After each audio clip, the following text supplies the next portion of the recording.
नमस्कार साथी, कैसे हैं? उम्मीद करते हैं कि बहुत अच्छे होंगे। तो दोस्तों, आज के इस वीडियो में हम लोग जानने वाले हैं बिहार पैरामेडिकल से रिलेटेड टॉपिक के बारे में। सबसे पहले नंबर एक पॉइंट समझिए आप लोग। सबसे पहले आपने एग्ज़ाम भी दिए, उसके बाद इसका रिजल्ट भी आ गया, काउंसलिंग भी हो गया, उसके बाद इसका सीट अलॉटमेंट भी आ ही गया। अब बात आता है कि सर सीट अलॉटमेंट तो आ ही गया, तो बात हम कर लेते हैं कि एडमिशन प्रोसेस के बारे में। एडमिशन प्रोसेस में कौन कौन सा डॉक्यूमेंट लगते हैं, इस टॉपिक पर हम लोग जो इस वीडियो के माध्यम से आपको शेयर करने वाले हैं। तो सबसे पहले नंबर, यदि पहली बार चैनल पर आए हो तो चैनल को भी आप लोग सब्सक्राइब और लाइक और प्यारा सा एक कमेंट जरूर कर दीजिएगा अंतिम में। तो चलिए वीडियो को हम लोग शुरू करते हैं। तो सबसे पहला नंबर दोस्तों बता दें कि हमने यहाँ पर पॉइंट भी लिख दिया हूँ कि बिहार पैरामेडिकल एडमिशन डॉक्यूमेंट के बारे में। यदि मान लीजिए इस बार आप जो है बिहार पैरामेडिकल में कॉलेज में यानी बिहार पैरामेडिकल कॉलेज में एडमिशन लेना चाहते हैं, तो ये सभी डॉक्यूमेंट आपके पास रहना बहुत ही ज़रूरी है। यदि नहीं रहता, एक डॉक्यूमेंट के कारण आपको कॉलेज से भगा भी दिया जा सकता है। इसीलिए यह सब डॉक्यूमेंट अपने पास में तैयार जरूर रखिएगा, अपने पास में जरूर रखिएगा। सबसे पहला नंबर है, आपको बता दें, सबसे पहला पॉइंट है 10th VS 12th मार्कशीट। ये तो इम्पोर्टेंट है, नंबर वन में पहले ही बोल दिए कि 10वीं क्लास और उसके बाद 12वीं क्लास का आपके पास जो है कौन चीज़ यानी कि मार्कशीट रहना ही रहना है। समझ गए? 10वीं और 12वीं का मार्कशीट, एक नंबर पॉइंट समझ गए। दूसरा बात आता है सर, दूसरा आता है SLC VS CLC। SLC उन बच्चों के लिए होता है जो अब की बार 10वीं पास करके कॉलेज में एडमिशन लेना चाहते हैं। तो SLC का फुल फॉर्म होता है स्कूल लिविंग सर्टिफिकेट। उसके बाद VS CLC का फुल फॉर्म होता है कैरेक्टर लिविंग सर्टिफिकेट। ये 10th वालों के लिए, ये 12th वालों के लिए होता है। समझ गए? चलिए, वन और टू दो चीज़ समझ गए। उसके बाद तीसरा पर तो ये तो सभी के पास रहना ही रहना है। समझा? आधार कार्ड। दूसरा तीसरा पॉइंट क्या है? आधार कार्ड। चलिए मेरे भाई, यहाँ तक कंप्लीट आधार कार्ड। उसके बाद चौथा नंबर आपके पास रहना चाहिए एडमिट कार्ड। अब एडमिट कार्ड दो तरह का होना चाहिए। एक तो आप 10th वाला एडमिट कार्ड, उसके बाद दूसरा रहना चाहिए 12th वाला। हाँ हाँ, एक बात और, जब आप जिस समय पैरामेडिकल के एग्जाम दिए थे, वह जो है एडमिट कार्ड भी रहना जरूरी है। तो 3 एडमिट कार्ड आपके पास अवेलेबल रहना चाहिए। 10वीं में है दो, इंटर में भी है तो दो। समझ गए?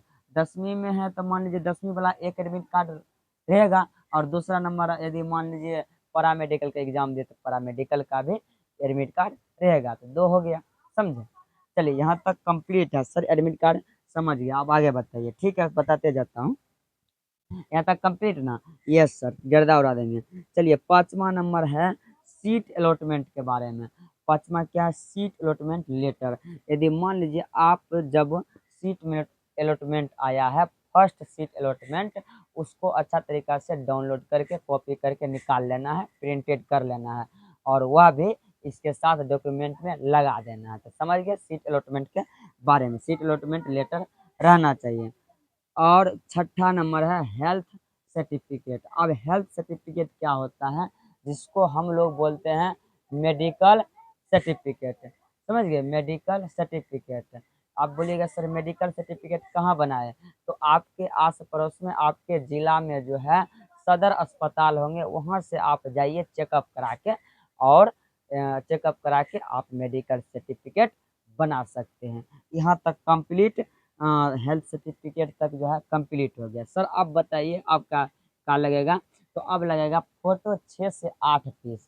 ये फोटो कैसा होना चाहिए? तो जब आप बिहार पैरामेडिकल के एग्जाम दिए थे, तो उस समय जिस एडमिट कार्ड में फोटो है, जो एडमिट कार्ड में फोटो है, समझे, जो एडमिट कार्ड में फोटो है वही फोटो सेम आपको देना है। समझे मेरे भाई? नहीं तो बहुत दिक्कत करेगा अंतिम में। समझ गए? और उसके बाद 6 से 8 पीस फोटो रहना चाहिए। और उसके बाद PWD सर्टिफिकेट, यदि अवेलेबल है तो दीजिए, नहीं अवेलेबल है तो नहीं दे सकते हैं। हाँ, एक बात और, यदि आप मान लीजिए नंबर नंबर नहीं लिखे। जो बच्चे जो बच्चे अनुसूचित जनजाति में आते हैं, जो अनुसूचित जनजाति में आते हैं, तो उसके लिए जो है जाति आवास जाति आवास उसके बाद आय प्रमाण पत्र और निवास प्रमाण पत्र ये सभी रहना जरूरी है। हम एक बार फिर से आपको जो है रिव्यू करवा देता हूँ। अगर मेरे भाई एक दो डॉक्यूमेंट छूटा है तो आप कमेंट कर सकते हैं सर एक दो और लगेगा, तो कोई दिक्कत नहीं है, समझे। बस इतना 9 से 10 डॉक्यूमेंट आप के पास अवेलेबल रहेगा तो आप जो है कॉलेज में एडमिशन करने के लिए बिल्कुल निफिकिर हो जाएंगे, समझ गए ना। तो सबसे पहले एक बार और रिव्यू करा देता हूँ बिहार पैरामेडिकल एडमिशन डॉक्यूमेंट के बारे में। सबसे पहले 10th का मार्कशीट रहना चाहिए, एसएलसी भी यस सीएलसी रहना चाहिए, Aadhaar card, admit card, seat allotment, health certificate, photo 6 से 8 पीस, पीडब्ल्यूडी सर्टिफिकेट और 9th नंबर अनुसूचित जनजाति का जातीय आवास, उसके बाद निवास प्रमाण पत्र, आय प्रमाण पत्र। तो गाइज कैसा लगा यह वीडियो, अच्छा लगा तो प्लीज़ आप लोग चैनल को सब्सक्राइब और लाइक और कमेंट अवश्य कर दीजिएगा। धन्यवाद। जय हिंद, जय भारत।